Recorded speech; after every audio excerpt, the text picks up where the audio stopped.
Aujourd'hui, on s'attaque à un gros morceau, le corps violé. Donc, on va parler du viol aujourd'hui. Et tout d'abord, pour le définir, rien de mieux qu'utiliser le code pénal. Donc, l'article que je vais vous citer, c'est l'article 222, alinéa 23 du code pénal, qui dit que le viol désigne tout acte de pénétration sexuelle, de quelque nature qu'il soit, ou acte bucco-génital commis sur la personne d'autrui ou de l'auteur, par violence, contrainte, menace ou surprise. Bon, tout ça est un viol. Voilà.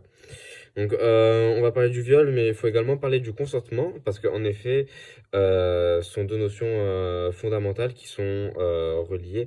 Le consentement sexuel, c'est en fait un accord qui est compris entre deux adultes. Donc, c'est un accord qui est non tacite, hein, entre deux partenaires et qui a participé à donc l'acte sexuel. Voilà. Donc, ça revient sur le fait qu'un oui est un oui seulement. Euh, mais ça, c'est une histoire d'éducation, me semble-t-il. Enfin, la culture du viol, c'est quelque chose qui est très présent dans notre société. Et la culture du viol prône le fait que le corps est un espace de pouvoir. Parce qu'en effet, le corps, d'une certaine façon, c'est un moyen de dominer l'autre. C'est un moyen de contrôle qui est à la fois physique et à la fois psychologique. Parce que dans ce contexte, en fait, le corps de la victime, il est utilisé, il est souillé, il est bafoué, il est détruit. Le corps devient un espace de pouvoir. L'homme qui viole une femme, il devient, il assoit sa domination sur elle, sa domination physique par sa force, en même temps une domination mentale, de par le fait que il peut effectuer ce qu'il veut, peu importe sa volonté à elle. C'est en fait une appropriation que l'homme a du corps de la femme. Comme il disait Richard Gad, donc Richard Gad, c'est l'auteur de la série Netflix Mon Petit Renne, qui raconte son histoire. Il dit le viol, ça nous abîme. Parce qu'en effet, lui, il a été violé, il a subi un viol, et il en parle très largement dans Mon Petit Renne, que je vous invite donc à regarder. Le viol, ça peut être aussi une arme de guerre et de déstabilisation psychologique dans un cadre militaire. Ça permet de faire du mal à une population, au moral d'une population, que ce soit aux hommes comme aux femmes. Par exemple, énormément de Rwandais se sont fait violer par les milices du M23. Ou en Ukraine, par exemple, les Russes violent allègrement les femmes. Ça, c'est un fait et c'est un outil donc de domination, mais c'est également un outil, c'est une arme de guerre en fait. Le viol est une arme de guerre qui permet de déstabiliser donc le moral de toute une population. Mais il faut savoir aussi, donc pour parler du viol, que il peut arriver dans toutes les sphères sociales. Il peut arriver dans toutes les couches sociales de la population. Et il faut savoir que le viol, il est souvent commis par quelqu'un de proche, quelqu'un de l'entourage, rarement par un inconnu qui agresse sauvagement.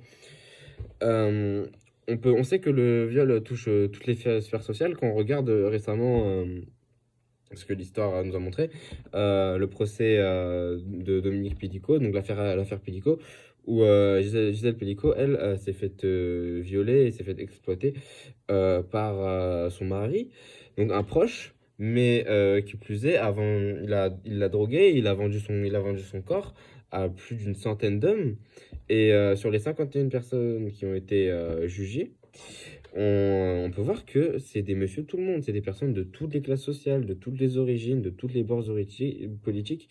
Le viol n'a pas de préférence sociale. Et ça, il faut le comprendre. On dit quelques chiffres alarmants sur ça. Par exemple, une femme sur 8 a déjà subi des agressions sexuelles, normalement, selon l'UNICEF. C'est très grave, une femme sur 8. C'est-à-dire que vous rentrez dans une salle de classe, par exemple, où il y a 25 personnes. C'est-à-dire qu'il y a trois filles, par exemple, qui ont subi un viol dans cette salle, statistiquement, encore une fois. Aussi, j'ai une autre statistique qui est très alarmante et qui peut être utile, malheureusement. qui peut ressortir, c'est le fait que selon l'UNICEF, toujours 370 millions de femmes sont violées avant 18 ans, sont faites violer avant 18 ans. Voilà. Alors vous prenez cette stat comme vous voulez.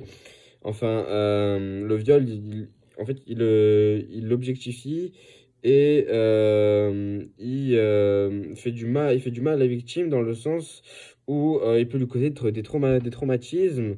Par exemple, suite à des viols, beaucoup de personnes, beaucoup de femmes notamment, rentrent dans ce qu'on appelle l'hyper ou l'hyposexualisation. C'est-à-dire que les personnes vont chercher à se réapproprier leur corps d'une manière ou d'une autre, donc soit en s'hypersexualisant, donc c'est-à-dire tout faire pour pour réapproprier son corps, faire des choix, se sexualiser exprès, se mettre en avant, parfois à un âge très jeune, justement pour se réapproprier cette chose-là qui est le sexe, ou qui est son corps au final, même si ça nécessite de choquer, ou sinon, au contraire, l'hyposexualisation, la personne peut devenir dégoûtée d'elle-même, dégoûtée de son propre reflet, dégoûtée de son corps et dégoûtée de ce qu'est la chose sexuelle, de ce qui est au final la reproduction, l'amour.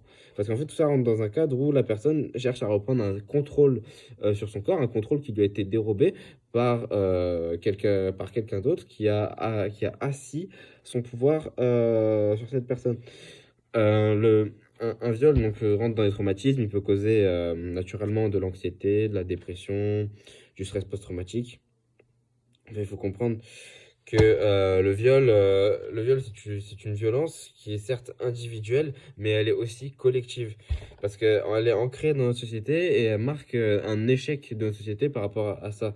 C'est-à-dire que dans toutes les sphères de la société, le viol existe et le viol est présent, que ce soit dans l'église, que ce soit dans l'école, que ce soit au sein de la famille, ou même qui a été récemment retiré, mais qui faisait encore partie de la loi, enfin qui fait encore partie d'une certaine manière, ça dépend des circonstances, j'ai pas envie de dire de bêtises, m'avancer là-dessus.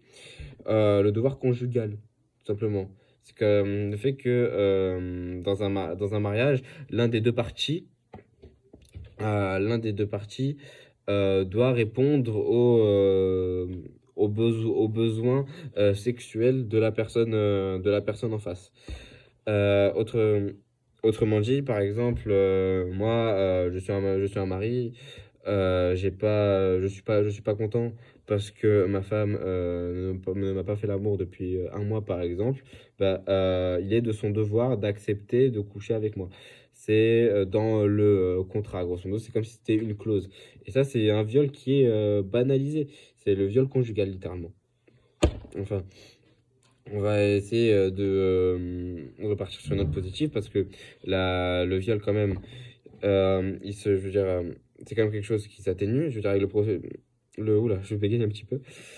Avec le procès Pédico, ça a fait un petit peu changer la honte de Caen. Justement, c'était ça le slogan parce qu'en fait, aujourd'hui, Gisèle est devenue une icône malgré elle. Et donc la parole, elle se libère de plus en plus au 21e siècle, c'est un des grands combats sur ce sujet, notamment avec, par exemple, Balance ton porc, Balance ton youtubeur, le hashtag MeToo, voilà, qui a fait libérer la parole pour beaucoup de femmes. Donc aujourd'hui, la parole se libère, mais c'est toujours pas suffisant parce qu'on remarque que énormément de personnes qui ont commis des tels actes restent impunies. Et ça, c'est malheureux. Enfin voilà, je pense que c'est tout pour le corps violet. Merci d'avoir écouté. Et je vais pas dire bisous parce que c'est très bizarre avec le sujet de la vidéo, mais voilà, merci.